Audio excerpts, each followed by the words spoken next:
Ang video na ito ay tuturuan ko kayo kung paano natin i-turn off yung Wi-Fi calling bar icon or view Wi-Fi icon dito sa ating Android phone. So, ito lang yung ating gagawin. Yan, once na nandito na tayo sa ating Android phone, so ito yung Wi-Fi calling katabi ng signal bar icon at Wi-Fi icon. So, punta tayo sa settings. Search natin dito sa search bar yung VO Wi-Fi.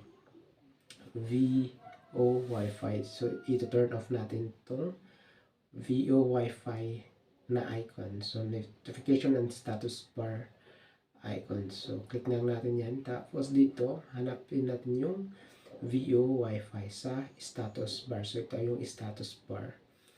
Sa status bar icon. So, hanapin natin yung VO Wi-Fi. So, naka-turn on yun.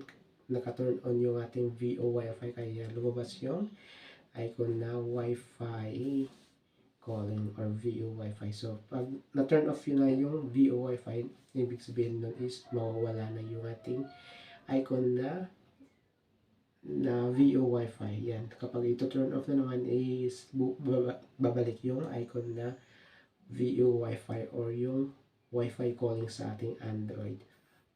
Kung gusto natin i-turn off is i-turn off lang natin yung VO Wi-Fi at mawawala na yung icon na Wi-Fi calling dito sa ating Android phone.